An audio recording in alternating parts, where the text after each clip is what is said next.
안녕하십니까.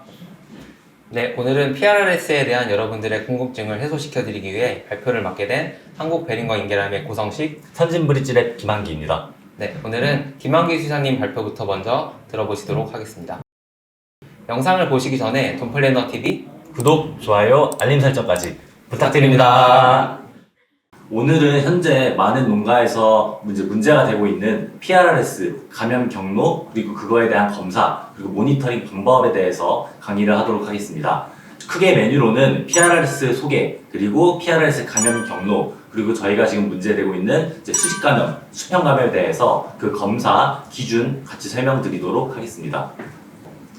PRRS는 여러분도 다 아시다시피 현재 농가에서 이제 번식 쪽에도 장애를 일으키고, 그리고 자동군에도 면역 질환을 일으키고 있는 질병인데요. 크게 유럽형과 북미형으로 구분이 됩니다. 그 중에서는 국내에서는 북미형이 조금 더 우세를 띠고 있고, 실제 임상 증상에서도 북미형이 더 임상 증상이 센 것으로 나타나고 있습니다. 국내에서는 현재 피해 금액은 연간 1,000억 이상으로 추정이 되고 있는 상태고요. PRRS 같은 경우에는 폐포 내 대식세포에 이제 높은 친화성을 갖고 있기 때문에 실제로 이런 특성으로 인해서 면역력이 약화됩니다. 그래서 저희 마이코플라즈마나 아니면 연쇄상도균 등의 이제 세균성 감염과 같이 이제 복합 감염으로 피해가 증가하고 있는 상태고요.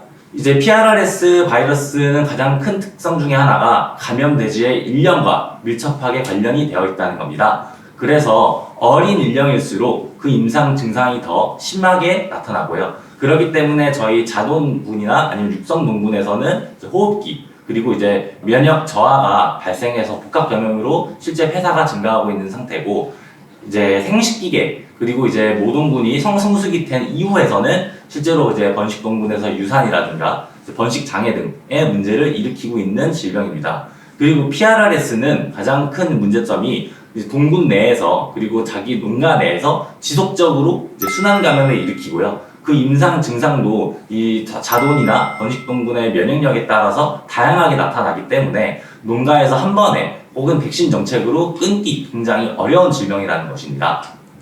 PRRS는 저희가 농가를 나눌 때 크게 4개의 기준으로 나눌 수 있습니다. 첫 번째는 PRRS 음성 농장, 그리고 두 번째는 PRRS 안정화 농장, 세 번째는 PRRS 모돈 안정화 농장, 그리고 마지막은 PRRS 양성, 즉 불안정 농장으로 이제 정의 내릴 수 있겠습니다. PRRS 음성 농장 같은 경우에는 이제 번식동군 그리고 자동군 모두에서 이제 항원, 즉 바이러스죠. 항원 음성, 그리고 그에 대한 항체도 음성인 상태고요. 이러한 농장들은 백신을 접종하지 않는 방식으로 사육을 하고 있으며 굉장히 그 차단 방역적으로도 높은 수준의 등급을 갖고 있고, 실제로 PRRS가 아예 존재하지 않는 상태라고 볼 수 있겠습니다.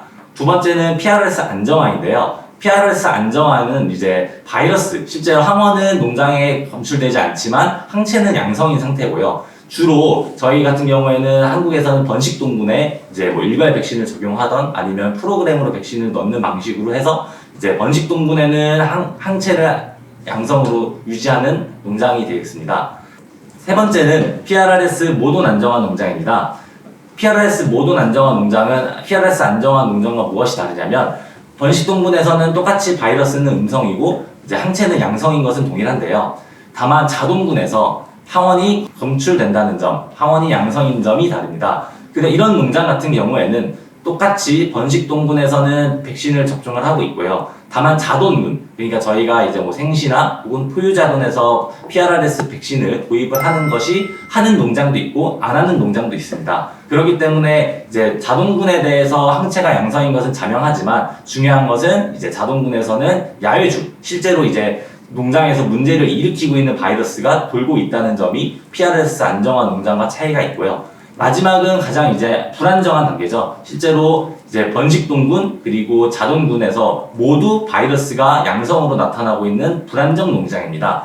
이러한 농장 같은 경우에는 앞서 말씀드렸듯이 실제로 이제 자동군에서도 면역 저하가 발생하고 모동군에서도 이제 유산 등의 번식 장애가 발생하기 때문에 안정화 단계가 필요하고요. 이러한 PRRS 안정화를 저희가 정책을 세우고, 그리고 차단 방역 수준을 높이기 위해서는 이제 담당 수의사의 이제 전문적인 컨설팅이 필요한 상황입니다.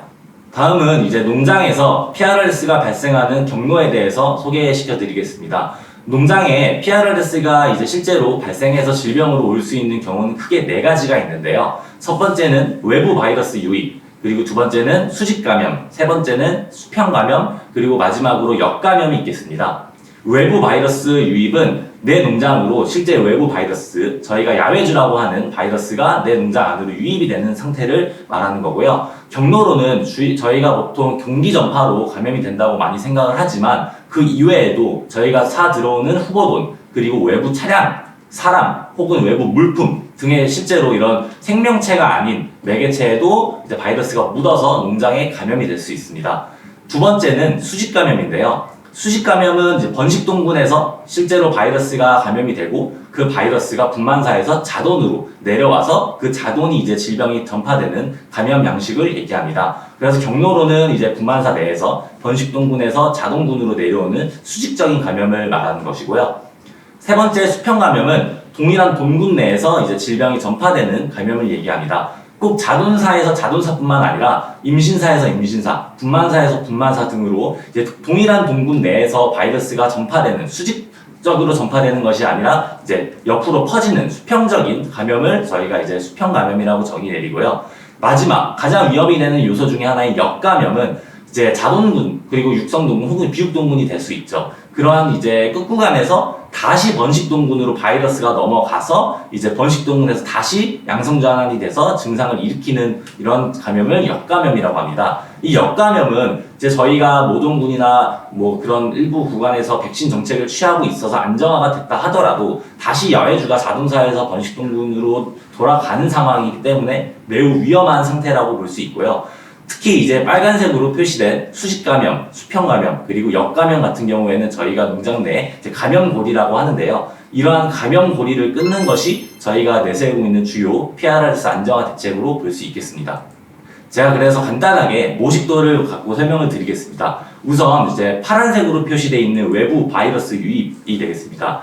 외부 바이러스 유입 같은 경우에는 앞서 말씀드렸듯 공기 전파를 통해서 뭐 임신사, 분만사, 자동 미육사에 다 감염이 될 수 있지만 실제로 농가에서 가장 위험한 요소이고 가장 저희가 주의를 요해야 되지만 지금 간과하고 있는 부분 중에 하나는 바로 외부 차량 그리고 이제 외부 사람, 직원들 혹은 이제 외부에서 들어오는 물품, 핸드폰 같은 것들이 있고요. 그리고 저희가 농장으로 사온 후보돈 등에서도 실제로 바이러스가 같이 묻어서 농장 안으로 들어오는 경우가 있겠습니다.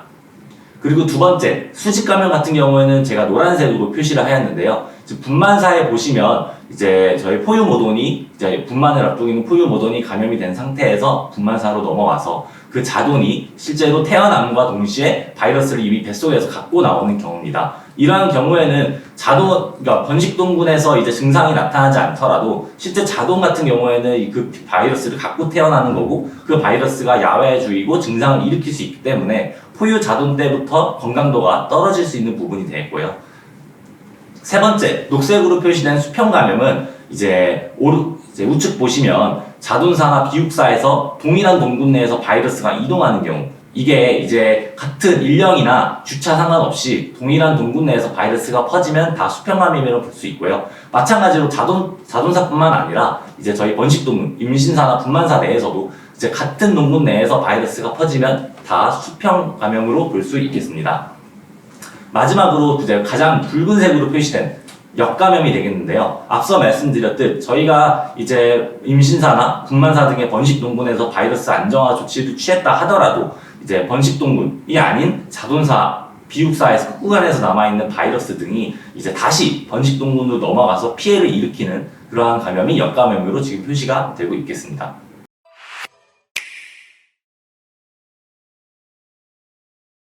저희가 그래서 이 수직감염, 수평감염 등을 검사하기 위해서 이제 표준화된 그런 검사 방법이 있는데요. 우선 수직감염 검사에 대해서 설명드리도록 하겠습니다. 수직감염 검사는 이제 실제 번식동군에서 PRRS 바이러스가 이제 감염되어 있는지를 확인하는 방법이고요.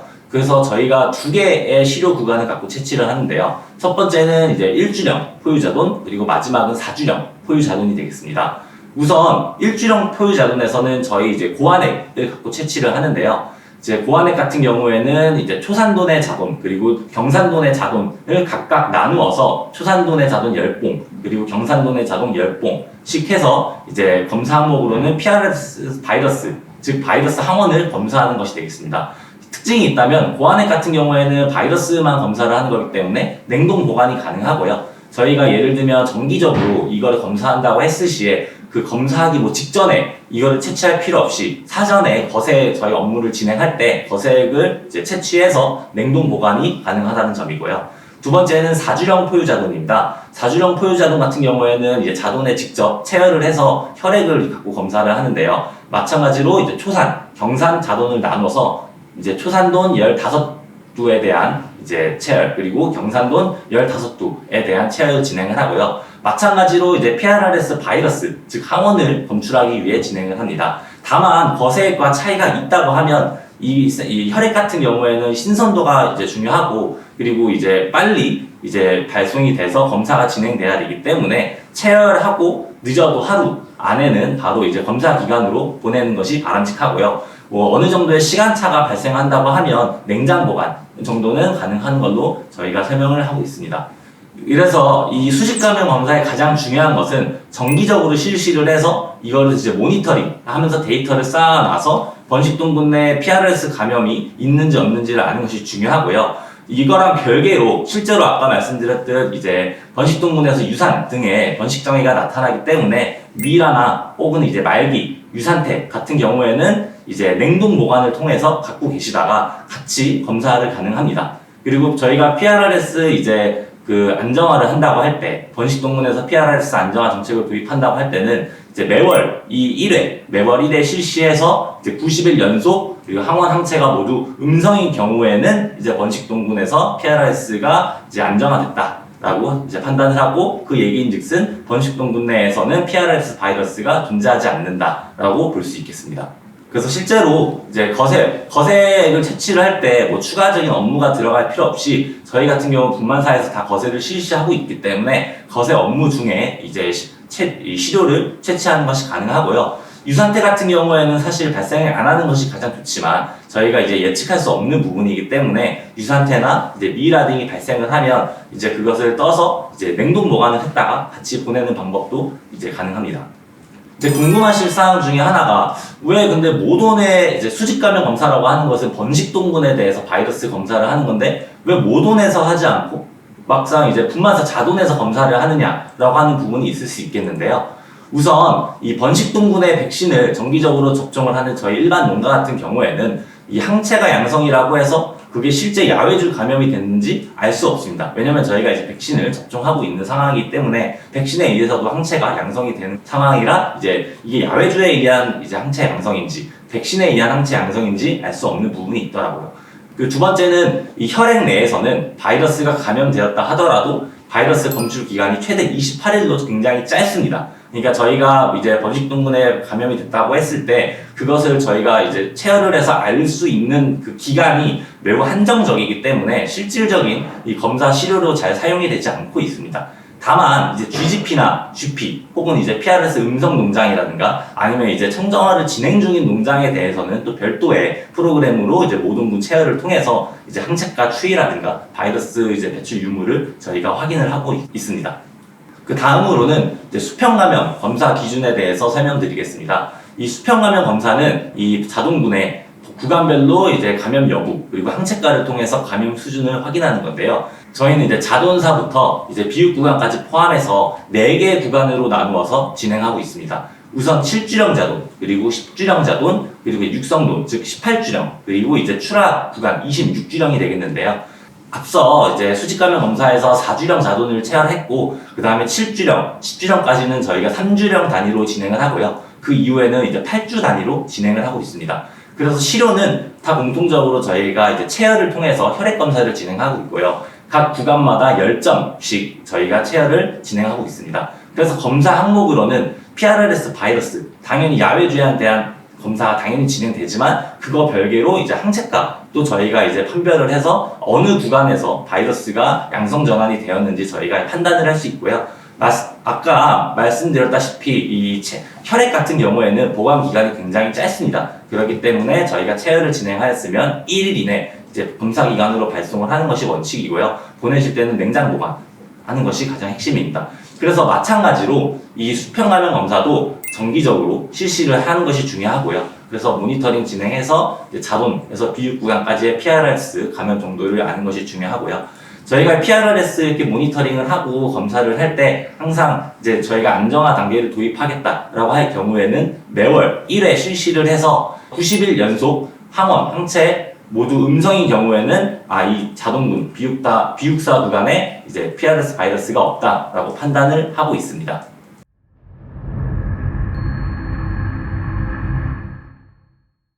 제가 간단한 예시를 갖고 왔는데요. 우선 첫 번째 예시, 위에 보시는 PRRS 항체가 그래프를 보시면 7주, 10주, 그리고 출하 전까지 모두 PRRS 바이러스에 대한 항체가가 음성임을 알 수 있습니다. 붉은색으로 표시된 선이 0.4 이상 양성을 의미하는데요. 지금 파란색으로 막대 그래프로 표시된 부분이 다 음성이기 때문에 다 보이시지 않겠지만 이런 농장 같은 경우에는 실주량부터 출하 전까지 PRRS에 대해서 감염 이력이 없다라고 볼 수 있겠고요. 반대로 그러면 내 농장에 PRRS 감염이 됐을 때 어떻게 그래프가 나타나느냐? 예시 2를 보시면 실주량에서는 항체가가 나타나지 않다가 10주량 이후부터는 이제 바이러스에 의한 이제 감염이 됐다고 볼 수 있는 여지가 있습니다. 왜냐하면 실주량까지는 항체가가 음성으로 가는데 10주량에서 이제 항체가가 양성 이상으로 올라왔으면 7주에서 10주 사이에는 이제 바이러스가 감염이 의심되었다라고 볼 수 있는 상황이기 때문에 저희가 이제 수평 감염을 매 정기적으로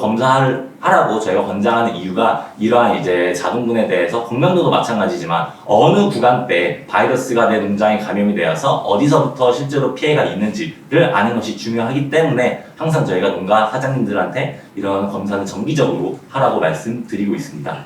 이제 이렇게 아까 수직 감염 검사 그리고 수평 감염 검사 이런 뭐 혈액이라든가 아니면 거세 등을 저희가 이제 채취를 해서 이제 이거를 발송을 할 때는 다 지퍼팩을 이용해서 실제로 소분을 해서 시료간에 오염이 되는 것을 방지하는 것이 중요하고요.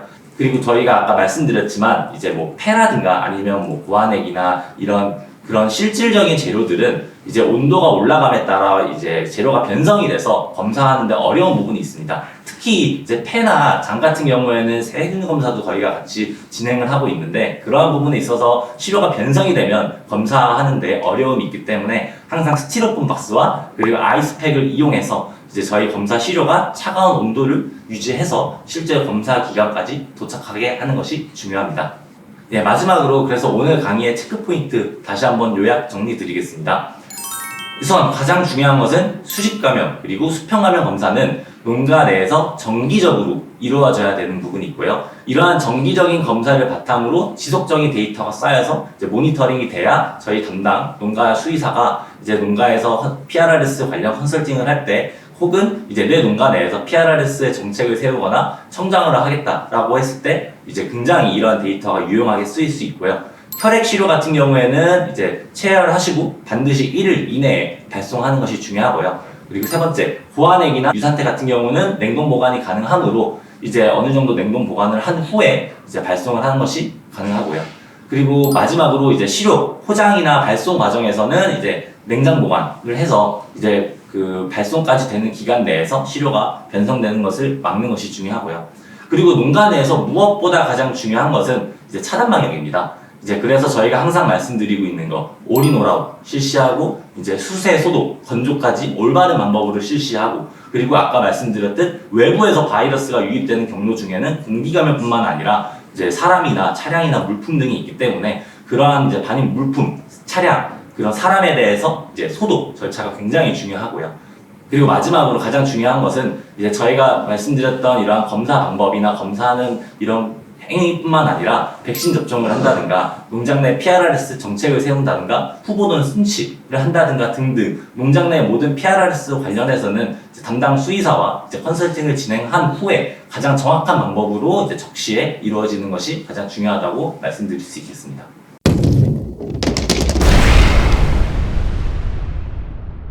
예, 오늘 강의는 여기까지고요. 이상 발표 들어주셔서 감사합니다.